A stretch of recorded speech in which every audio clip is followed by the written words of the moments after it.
Thanks for watching this video and visiting my channel. Please do subscribe now and ring that bell to stay notified of my future content.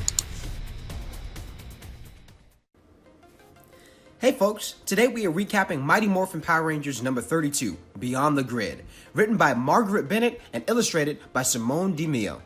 This issue picks up right where it left off as the new team of Rangers find themselves aboard on an unidentified pod surrounded by hostile aliens.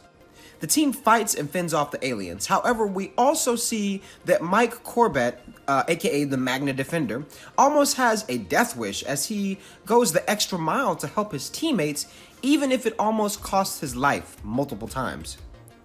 Now, mentally, you gotta wonder how stable this guy is, and also some of the others, seeing as the world they once knew and the reality that they're accustomed to, it is possibly non-existent.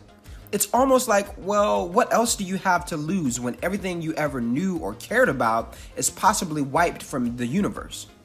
It also seems like Tanya, the yellow Zeo Ranger, is the mediator in this group, keeping everyone level-headed. There's also a moment where I had a very brief suspicion of romance, mainly a scene with Ranger Slayer Kimberly and Tanya. It's probably nothing. I do believe the Ranger Slayer is honestly just getting used to the whole hero thing and having friends again after all the years of being mind-controlled. We also get a moment with Kim and Heckle as she can recognize a similarity in him that resonates with herself. They both have a dark past, and they both are choosing a different path from what they are once, known for, being the bad guy. Grace Sterling informs the team that some new mysterious ranger has stolen the green Psycho Dagger, which gave Promethea its power to function. The team's new mission is to find her and bring her in. Going forward, we find ourselves in a place called Remy's Tavern. Here we see dialogue from aliens as they talk about some high ruler named the Praetor. In the back room of this tavern, we see the Solar Ranger, aka Alarian, speaking with an alien of this world who seems to be a close friend to her. It's here we learn that the Solar Ranger is gathering energy and infiltrated the Promethea for a broader purpose. It wasn't for personal gain or selfish ambitions, rather, she is trying to protect her people from a greater threat. We even get a moment where she takes her helmet off, revealing her face. Soon after, though, the Rangers track her down and have many questions as to why she drained their entire ship. Right after this confrontation, I do like how each of the Rangers morph into their own, they have their own unique morph sequence, which is very similar in the show, and I like how that was called out when they did morph into their Ranger form. And the Solar Ranger is quite shocked, to see that there are more Rangers other than herself. However, she says it's too much vortex energy in one place, which would lead them right to us, referring to the servants of Praetor, known as the Crimson Raiders. As these alien foes try to attack the Rangers, the team holds it down and gives us readers a quick, entertaining battle, easily defeating the new threat. The Crimson Raiders retreat, and the Solar Ranger is curious how this group of strangers are like her. The Crimson Raiders were after a device called the Solarix, in possession of Alarian, the Solar Ranger. The Solar Ranger makes it clear that she won't let the Solarix stumble into the hands of strangers, and she would rather die before letting the device get into the hands of Praetor.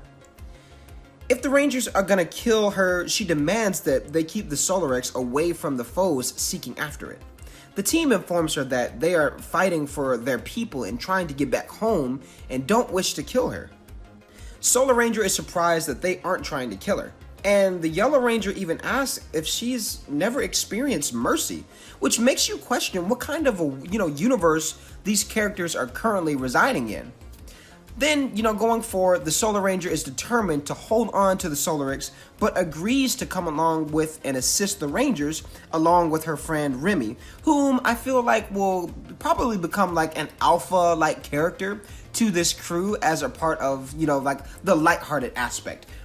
Maybe it's too early to tell, maybe I'm thinking too deep into that aspect, with Remy, but she definitely seems like more of a lighthearted character, maybe, you know, lacking in abilities, but there to support the team in more of a moralistic way. So we'll see what happens going forward with the next few issues. Going on, we see one of the Crimson Raiders informs the Praetor that the Solarics got away with the Solar Ranger. However, they plan on tracking her down.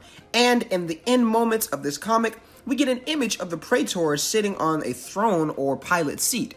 To my understanding, this is a brand new character added to this story. I do not recall seeing this villain in the TV series, so if any of you have like any additional info on this villain, please do comment below and let me know. As usual, with the Mighty Morphin Power Ranger comics, there is the adventures of Ninjor and the Blue Centurion at the very end to give you that lighthearted side story. Now, I would say don't overlook these pages. Knowing Boom Studios, there is probably a purpose for every side story leading to something bigger down the road. Maybe I'm looking too deep into it again, I don't know. But I'm just saying, you know, if you've kept up with Boom Studios, you know, Power Ranger comics, I would say nothing should go overlooked. You know, definitely pay attention to every little detail that they, you know, have in these comics, even if it's at the very end. Have you read this issue? If so, comment below and tell me what you thought about this book. Now, it brings me great excitement to give you all a small teaser of a fan film I'll be releasing attached to my recap for Power Rangers Soul of the Dragon, coming to you this December. I hope you all enjoy, and be sure to subscribe. Until next time, folks, wham, bam, boom.